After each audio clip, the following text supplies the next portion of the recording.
Hello dear student, welcome. तो अभी हम डिस्कस कर रहे हैं एसपी का पेपर, जहाँ पर हमें ना बच्चे लोग 6 मार्क का आएगा हमें। ठीक है, एक केस रहेगा, एक सिचुएशन रहेगा और हमें ना अपना ओपिनियन देना है। ठीक है, तो ओपिनियन कैसा देना है, जो आंसर पढ़ रहेगा ना वो ओपिनियन डालना है। ठीक है, ऐसे नहीं कि आपको जो दिल कर रहा है वो आपने बोल दिया, वो ओपिनियन नहीं चाहिए। तो देखते हैं कि केस कैसा होता है, कैसा उसको क्रैक करना है। तो DDS financial plan to raise 10 crore, उसको 10 करोड़ बढ़ाना है by issuing secured and non convertible debenture दे के उसको 10 करोड़ बढ़ाना है।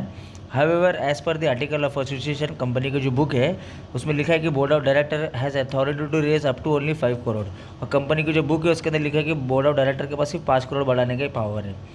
तो they are also considering whether to go for private placement. तो वो सोच रहे कि प्राइवेट प्लेसमेंट में जाना चाहिए या पब्लिक ऑफर करना चाहिए। तो आपको ना एडवाइस करना है, मतलब 3 क्वेश्चन दिया है आपको और आपको ना उसको सॉल्व करना है। ठीक है, तो पहला क्वेश्चन क्या है आपको एग्जाम में, what can be the maximum tenure of the debenture to issue. कितना मैक्सिमम टेन्योर है, पीरियड कितना है। तो ये बच्चे लोग 10 ईयर है, मैक्सिमम पीरियड इसका 10 ईयर है। ठीक है, next, is the propose issue with in the borrowing power of the board of director. मतलब क्या बोर्ड ऑफ डायरेक्टर के पास पावर है क्या बोरो करना।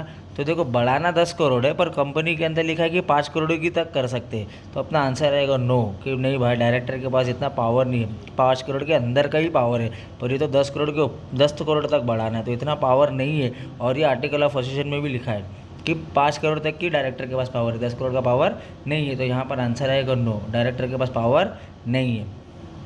With in what period company should issue the debenture certificate. मतलब आपने अगर डिबेंचर लिया है तो आपको कंपनी कितने टाइम में डिबेंचर सर्टिफिकेट देना चाहिए। तो यहाँ पर इसका आंसर है 6 मंथ। ठीक है, तो आपको कंपनी है ना 6 महीने के अंदर आपको ना डिबेंचर सर्टिफिकेट दे देना चाहिए। तो ऐसा एक केस आएगा आपको। ठीक है, चलो अभी नेक्स्ट केस अपन डिसाइड करते हैं, डिस्कस करते हैं। अलका विशेष to open A demat account in her name. Alka को डीमैट अकाउंट ओपन करना है। तो पहला क्वेश्चन देखो क्या है, can she open the account going to Mumbai office of NSDL।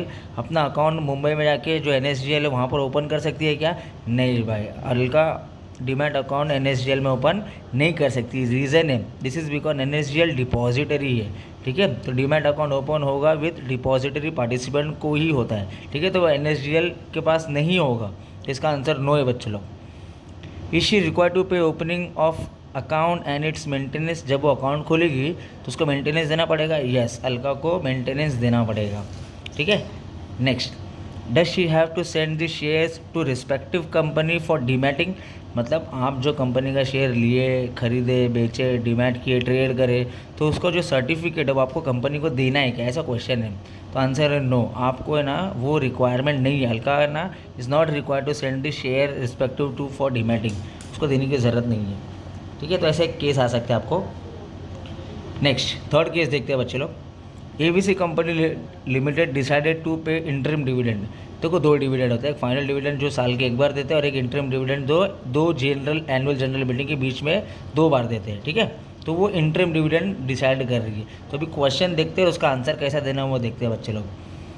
Can it be paid out of free reserve. General reserve free reserve में से देते हैं क्या। तो आंसर है no, general reserve free reserve में से नहीं देते। ठीक है, फाइनल डिविडेंड देते जनरल रिजर्व में से, इंटरिम डिविडेंड नहीं देते। Next, does the board have right to declare the interim dividend at the board meeting.